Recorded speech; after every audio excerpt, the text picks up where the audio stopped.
Hey everybody, welcome to Quickfinity. This will be another quick battle report where I played my Steel Phalanx into my buddy's Next Wave. I played Next Wave in the last battle report, but this is a different Next Wave player. He's been playing Next Wave, I believe, basically throughout all of N5 as soon as they came out. And we're going to play Zone of Interest.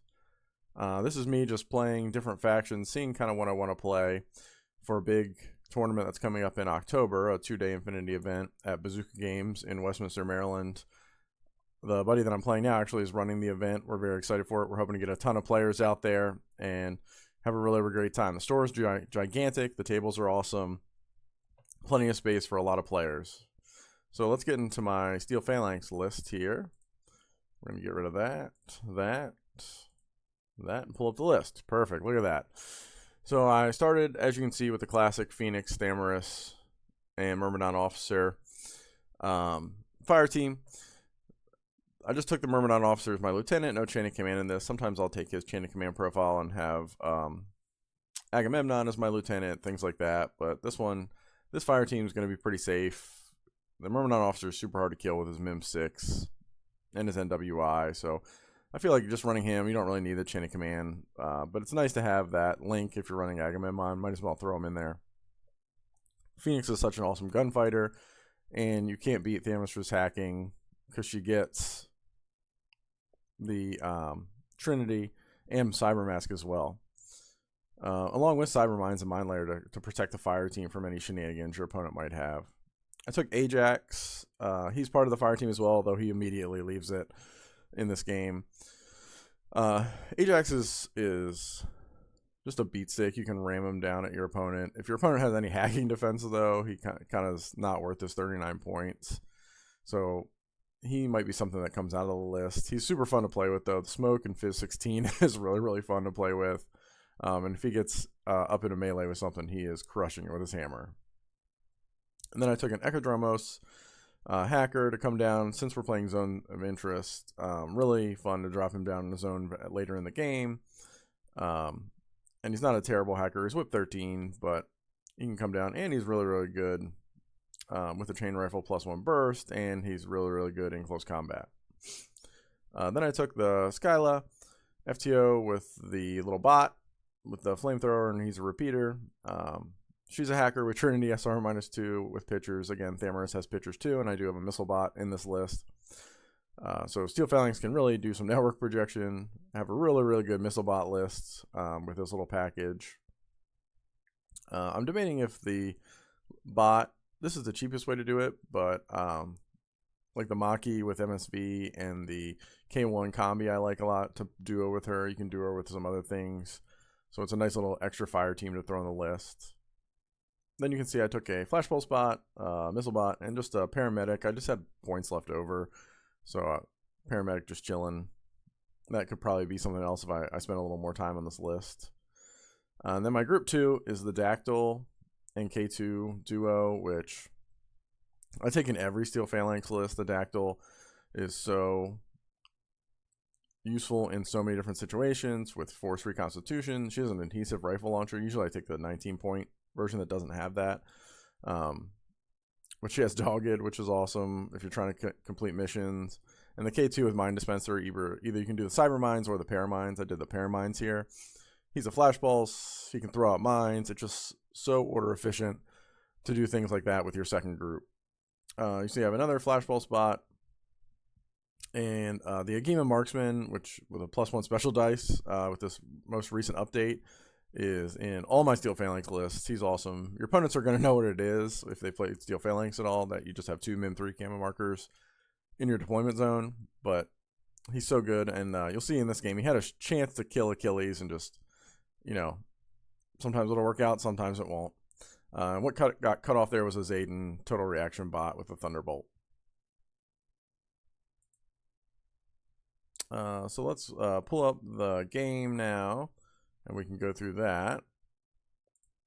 Perfect. So this is our table. We're playing Zone of Interest. In the top left corner is going to be my opponent's deployment zone. In the bottom right is my deployment zone. And my opponent had me go first, just because going second is a big advantage in this mission. And actually, the list he's playing is kind of interesting. It doesn't really give you a lot to attack in the first turn. And I'll put his list down in the comments. So this is how the table looks. You can see the console in the center there. And where that white box is at the very top right of your center is kind of that line. The diagonal of the box kind of is that middle line of the table. Because we know we're going to be dealing with puzzlers, so you got to keep in mind that the puzzlers are probably right at the base of that really tall building in the center, covering that center console because it's worth points. And then who knows where the other one is. So here is part of my deployment. I put a flashball spot looking down that center there in your bottom left, the Dactyl K2. You can see my zone of interest, and since I went first, I got to put the special zone down. It's right off screen there. You can barely see the foam all the way back against my deployment edge. I thought that would be a great place for it to kind of hide stuff. It's not as protected as I want, but that's the best place I could put it outside my deployment zone. It has those little crates in front of it that kind of help during the game. There's another flashball spot totally in total cover in the next building up. The bot and Skyla are in the center there, giving me some network projection. You can see the two camo markers. The one on the right of your screen is the actual looking down at the thing, at the console.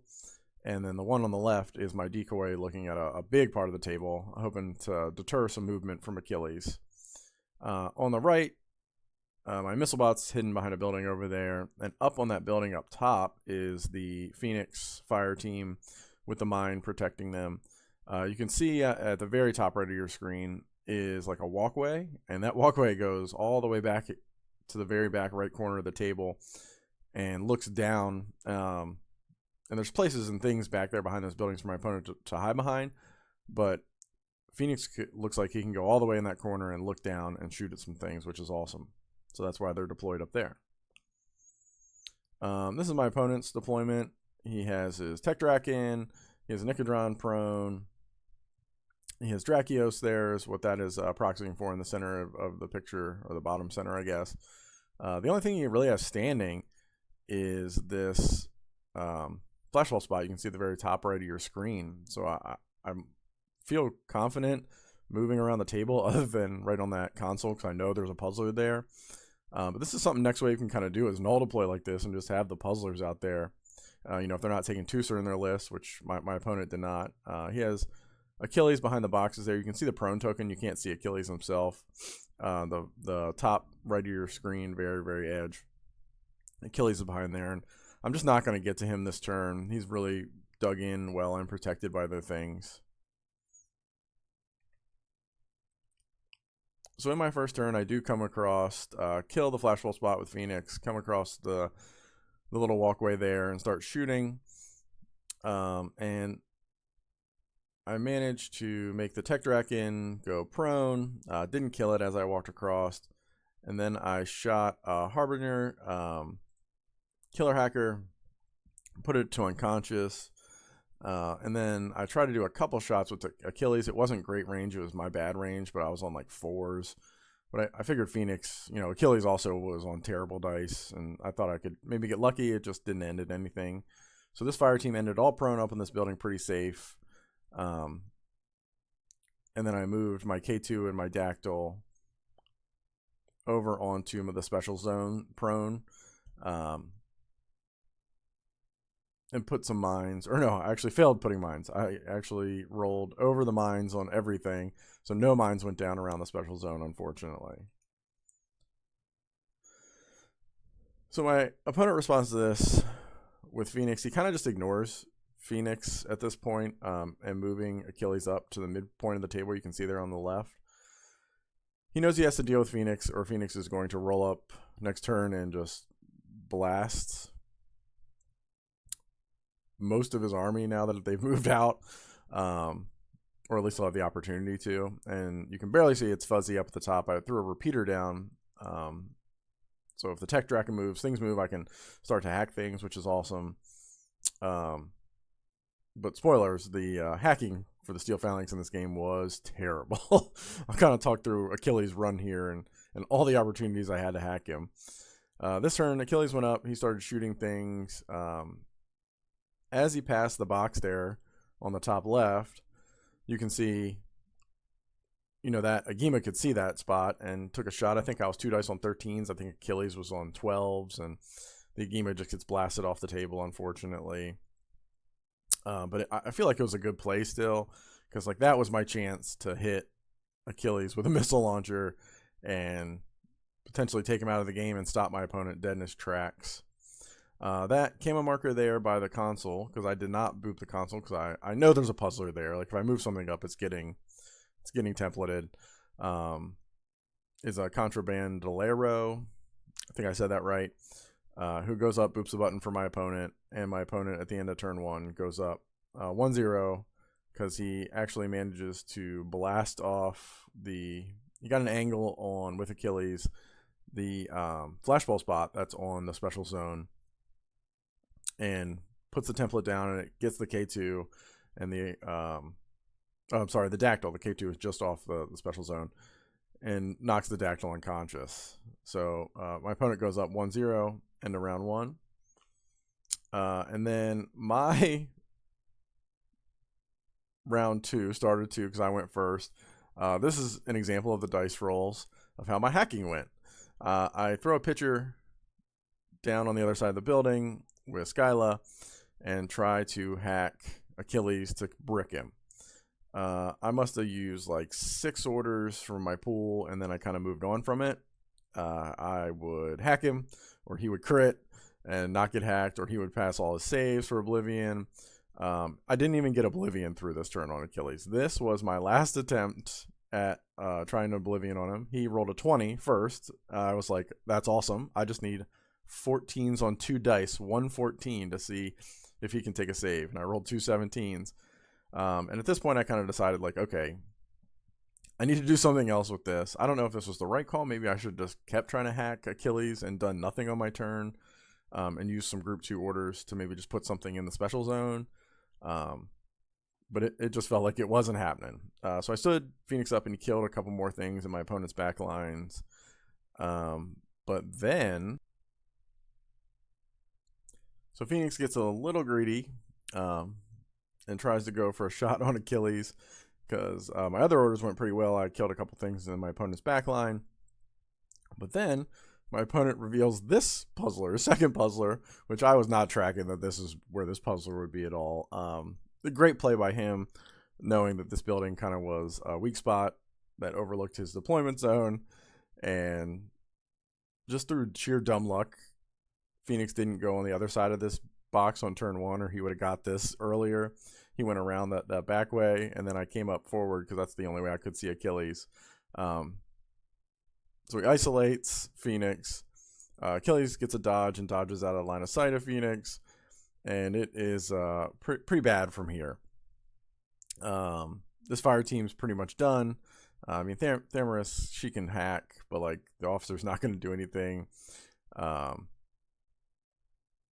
And yeah, at this point, my opponent takes Achilles.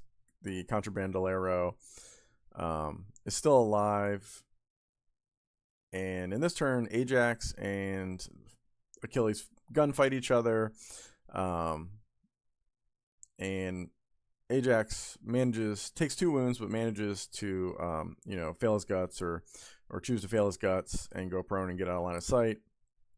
But now Achilles is killing everything that he wants to. He's running around killing flashball spots, extra orders, stuff like that was in my deployment zone. And he kind of ends up tucked behind that green Connex box and that building. And I again have nothing in my special zone because I put a K2 in there. Oh, and I'm sorry, nope. The K2 manages to live in there. Somehow it dodged Achilles' shot. And I do get 1 point, but my opponent gets the point from the console. So it's end of turn 2, 2-1 for 2. Next wave, 1 for Steel Phalanx.